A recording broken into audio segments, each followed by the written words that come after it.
Here's a quick little thought experiment. What do you consider to be the best sign of class balance? Is it Warcraft logs? Do you have to negotiate what percentile you should look at? Maybe it's something like how many buffs you give to the raid.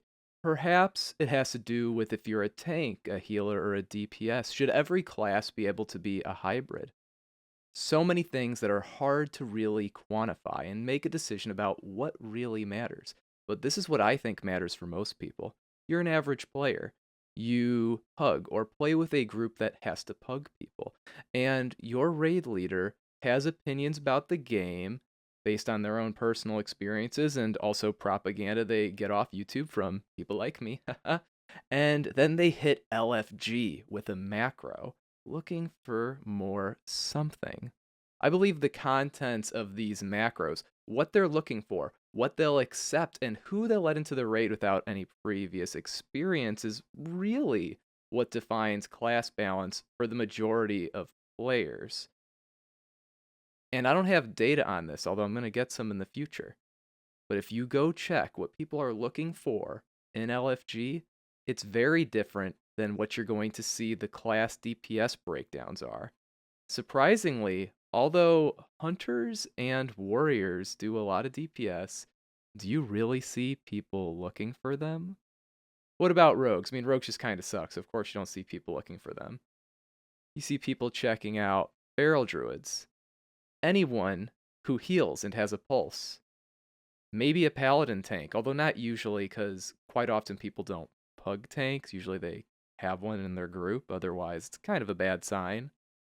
Ranged DPS, that's a very common thing people say they're looking for. Ranged DPS. Not you if you're an LA Shaman, probably, but yes, you if you're a Shadow Priest. But if you go check out what the top groups are stacking, it's not gonna line up with this.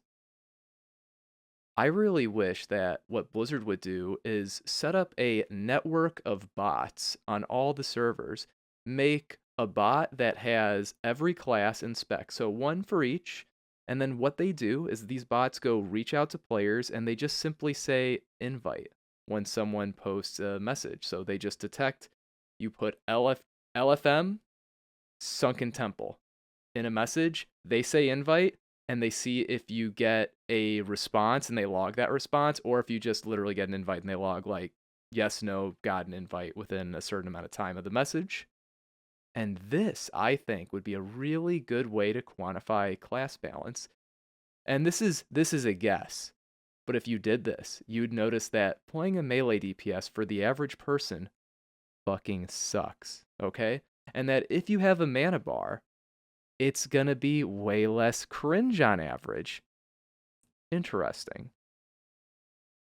I really wish that Blizzard would get highly creative with the ways they try to make decisions, but I'm sure doing something like this would be, although it should be easy for them, I think it should be really easy. You could even pay an engineer to go manually spawn these characters into the game, like fucking create a character in a database, like, basically hack the game, create their own character, and spend a whole week manually sending out thousands of messages to raid leaders and mark it down in a fucking Excel spreadsheet.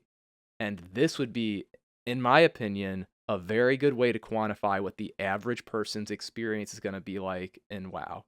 Super, super strong data.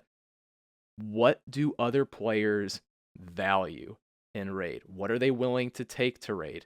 Not what does this very tiny proportion of the players take into very elite groups? Because here's another thing. If it's really important to you to be in an elite group, is it so much to ask that you have to fucking bend to whatever the current meta is and just do it? I've always leveled a warrior first, but in TBC, I had a feral druid because they were way better than warriors generally.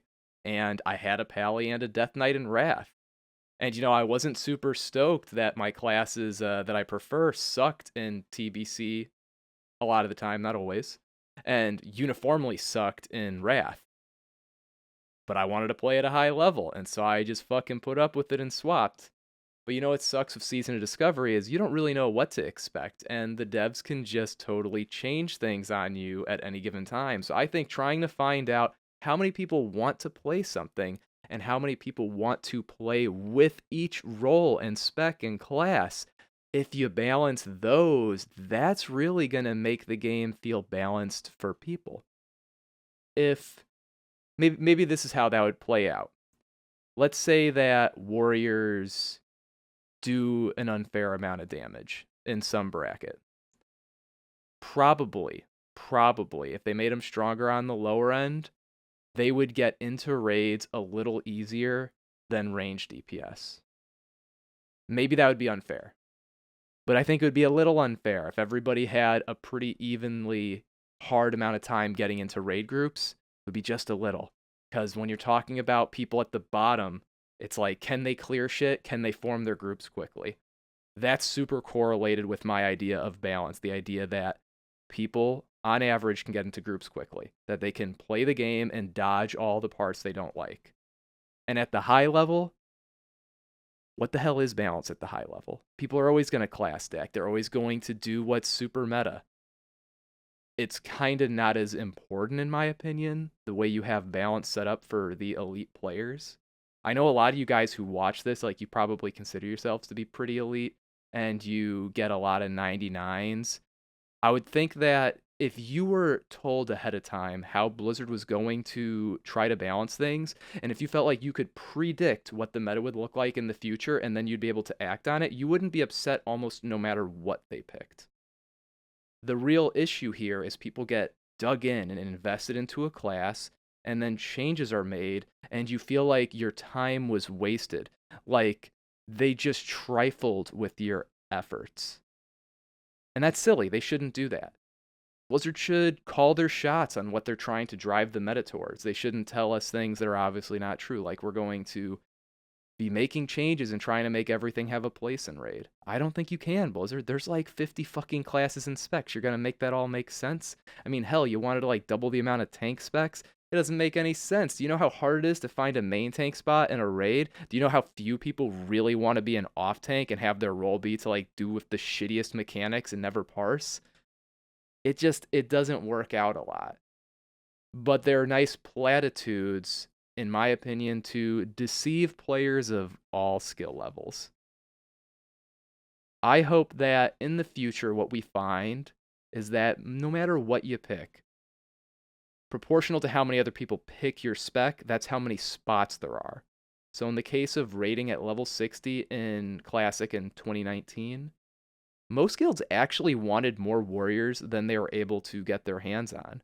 But you had no difficulty getting into raid as basically anything other than a hunter super late in the game.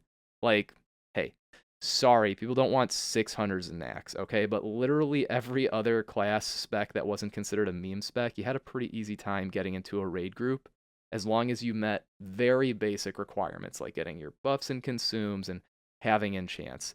Really, hunters were the only people that had a problem, and feral druids were a meme spec, so if you're like, I was a feral tank, I couldn't get a slot. Hey, most fucking Fury Prot warriors couldn't get a slot too. It's highly competitive. Sorry.